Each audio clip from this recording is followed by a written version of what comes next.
आता भारतीय जनता पक्षाची अगर एवढीच तुम्हाला ॲलर्जी आहे तर मग हल्ली झालेल्या लंडनच्या सुट्टीमध्ये तुम्ही आणि उद्धव ठाकरे हे कुठल्या भारतीय जनता पक्षाच्या नेते मंडळींना भेटले, ह्याचे फोटोग्राफ आणि काही व्हिडिओ दाखवायचे का?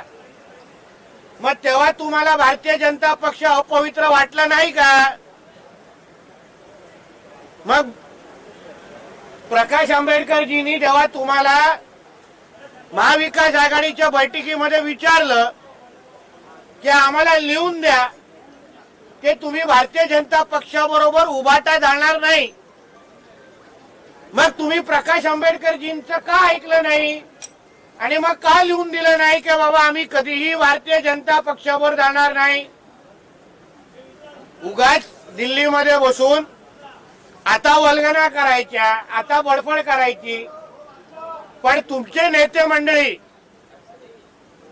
तुमचे मातोश्रीचे नातेवाईक कुठल्या भारतीय जनता पक्षाच्या नेत्याला कुठे कसे कधी भेटतात, मग कधीतरी त्याचं प्रेझेंटेशन हे महाराष्ट्राच्या समोर आम्हाला दाखवायला लागेल. धन्यवाद. आपले काय आहे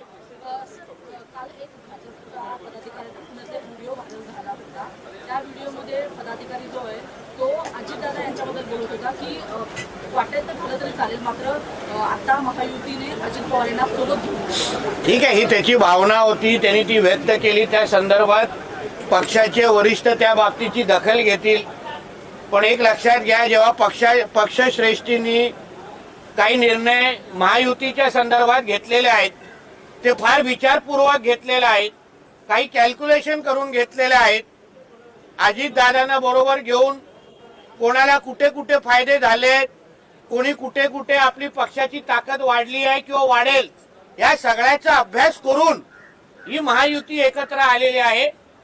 आम्हाला महाविकास आघाडीला थांबवणं हा आमचा उद्दिष्ट असला पाहिजे. म्हणून आता तरी महायुतीमध्ये अशा पद्धतीचे कुठलेही वक्तव्य होऊ नये असा मताचा आम्ही लोक आहोत. ट्विट करून अशी मागणी केली आहे की देवेंद्र फडणवीस साहेब मला सुरक्षा द्या, अजित पवार यांच्या कार्यकर्त्यापासून मला धोका आहे. नाही, अशा कुठल्याही भारतीय जनता पक्षाच्या कार्यकर्त्याला कोणीही वाकड्या नजरेने पाहू नये. आणि ते थांबवण्यासाठी आमच्या भारतीय जनता पक्षाचे आम्ही सगळेजण सक्षम आहोत. म्हणून कोणी ठीक आहे, कोणी आपलं मत व्यक्त केलं तर कोण त्याच्या ऑफिस आणि कार्यालयावर पोहोचत असेल तर आम्हालाही कार्यालय आणि ऑफिसचे पत्ते चांगले माहिती आहेत. आमच्या कुठल्याही कार्यकर्त्याला गालबोट लागता कामा नये, ही एवढी काळजी महायुतीच्या सगळ्याच पक्षांनी घ्यावी. येणाऱ्या विधानसभेच्या निवडणुकीमध्ये भाजपा राष्ट्रवादीला कायम सोबत ठेवणार का की वेगळं लढण्याचा विचार? एक प्रश्न तुम्ही मला विचारू नये, आमचे वरिष्ठ येतील तेव्हा विचारा मॅडम. फडणवीस आणि देवेंद्र फडणवीस आणि उद्धव ठाकरे यांचा काल लिफ्टमधून एकत्र प्रवास झाला, एकत्र सभागृहात गेले. त्यानंतर चंद्रकांत दादांनी चॉकलेट दिलं उद्धव ठाकरेंना. त्यानंतर उद्धव ठाकरेंनी पत्रकार परिषद घेत त्यांना दिलेल्या चॉकलेट त्यांना कुठे आवडली नाही, असा स्नेह कायम ठेवावा असं वक्तव्य केलं. लक्षात घ्या, ह्या काय मोठ्या घटना नाहीये. तुम्ही कालपासून जे काही ह्या गोष्टी मोठ्या करतायत, एका आजारी माणसाला अगर देवेंद्रजींनी खालतून वरती घेऊन गेले तर त्याच्यात काय वायुगा नाही आहे. माणूस आजारी आहे, छातीत 9 स्टॅम्प आहेत, जिन्याने वरती चढण्यासारखी अवस्था विचारायची नाही आहे. म्हणून आमच्या देवेंद्रजींनी थोडा समाजसेवा केली असेल तर ह्याच्यामध्ये वाईट होऊ नये. आणि उद्धव ठाकरेला तुम्ही चॉकलेट द्या, मिठाई द्या, काही द्या, उद्धव ठाकरे हे बाळासाहेबांचा झालेला नाही, स्वतःच्या भावाचा झाला नाही, स्वतःच्या रक्ताच्या भावाचा झाला नाही, हिंदू समाजाचा झाला नाही, तो माणूस कोणाचाही होणार नाही. त्याच्यावर कोणी विश्वास ठेवू नये. कारण का जो स्वतःच्या वडिलांच्या विचारांची अगर तो निष्ठा ठेवू शकत नाही तर तो कोणाचीच होऊ शकत नाही. म्हणून अशा विकृत माणसावर विश्वास जास्त वेळ ठेवू नये. त्याला चॉकलेट द्या, मिठाई द्या, काही द्या, त्याच्यात काही बदल होणार नाही. त्या रक्तातच गद्दारी आहे. बीडमध्ये शिवसेनेच्या कार्यकर्त्यांनी पंकजा मुंडेंच्या विरोधात काम केलेलं आहे. पुण्यामध्ये भाजपाचे कार्यकर्ते सांगतायत की अजित पवार आम्हाला नकोय, त्यांनी व्हिडिओ तसे केले. नेत्यांचं एकमेकांची जुळते पण कार्यकर्त्यांना एकमेकांची पटवून घेता येत नाही का? ते आम्ही समजू ना कार्यकर्त्यांना, तो आमचा प्रश्न आहे. काही एक दोन घटना इथून झाल्या असतील, कुठले विषय बाहेर आले असतील. शेवटी महायुतीचं सरकार आहे, 3 पक्ष आहेत, एवढे मोठे पक्ष आहेत, एवढे आमदार खासदार आहेत, काही काही घटना इकडे तिकडे होतात. आता आमच्या कोकणात पण नाही ना, अति उत्साही कार्यकर्त्यांनी बॅनर लावलेले, आम्ही समजावलं होतात या सगळ्या गोष्टी.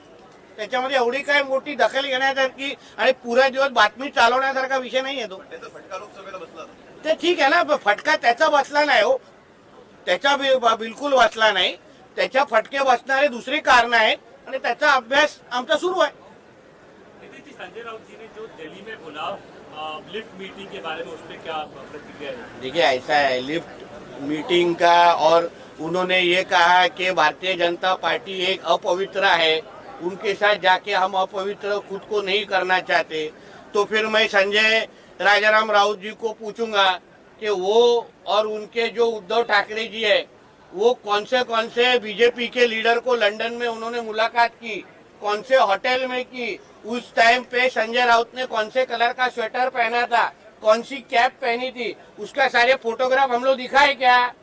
तभी बीजेपी के लीडर अपवित्र नहीं थे क्या? फिर जब प्रकाश अंबेडकर जी ने उनको महाविकास आघाड़ी में पूछा था, मीटिंग में पूछा था कि आप लिख के दो कि आप बीजेपी के साथ कभी नहीं जाएंगे, तो फिर प्रकाश अंबेडकर जी को क्यों नहीं लिख के दिया कि हम बीजेपी के साथ कभी नहीं जाएंगे?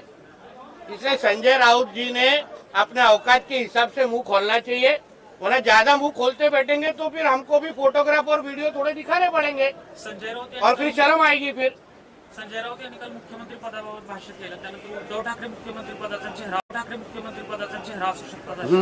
बरोबर आहे. अजून कशाला उगाच महाराष्ट्र सोडायला लावतात? आता नालायक माणसाला तुम्ही परत कुठे चुकून जी पवार साहेबांनी चूक केली करायला लावतात. ह्याचा दुसरा अर्थ असाही होतो की बाकी सगळे महाविकास आघाडीतले, मग आमचे पटोले असतील, मग आमचे राष्ट्रवादीचे शरद पवार, हे सगळे नालायक आहेत. एकच उद्धव ठाकरे आहे. याचा अर्थ असं होतो का बाकी कोणच मुख्यमंत्री पद होऊ शकत नाही का? आणि मुख्यमंत्री बनणार कधी? 3050ला. कारण का आमचा पुढचा मुख्यमंत्री तर महायुतीचाच आहे. म्हणून उद्धव ठाकरेचा मुख्यमंत्री आणि दुसऱ्याचा मुख्यमंत्री बनण्याचा प्रश्नच येत नाही. उगाच सकाळी जोक मारता तुम्ही. सर, अनेक अजितदादांचे आमदार जे आहेत ते जयंत पाटील यांची भेट घेत आहेत. भविष्यामध्ये अहो वाटतं का? काल आता मी कितींदा उपाध्यक्षांच्या कॅबिन मध्ये वॉशरूम वापरण्यासाठी जातो, तिथे सगळे बसलेले असतात. म्हणजे काय, मग आम्ही का आता काय वेगळा अर्थ काढायचा काय? तर ते सगळेजण बसून तिथे जेवत होते. तिथे आमचे जयंत पाटील जी त्यांचे ते नेते आले, चर्चा झाली. मग त्याच्यामध्ये भेट कुठे होते? सगळे खुश आहेत, भरपूर निधी भेटतोय, महायुतीचं सरकार व्यवस्थित सुरू आहे. ते फक्त आपले चालू आहे, आपलं कोण ना कोणतरी काड्या लावण्याचं काम चालू आहे. त्याच्यातही काय आम्हाला फरक पडत नाही हो. त्याला शेवटचा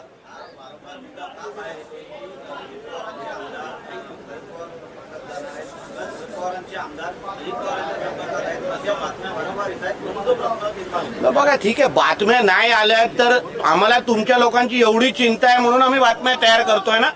नाहीतर तुमचे हे सगळे चॅनल कसे चालणार? आम्हाला तुमची एवढी चिंता आहे म्हणून तर आम्ही काय ना काहीतरी कोणाच्या तरी बाथरूम मध्ये जातो, कोणाकडे तरी कॅबिन मध्ये जातो, कोणाच्या तरी लिफ्ट मध्ये जातो. काल बरोबर लिफ्टची बातमी पुरे दिवस चालली की नाही? म्हणून ह्याची रॉयल्टी तुम्ही आम्हाला दिली पाहिजे सगळ्या जणांनी. थँक्यू.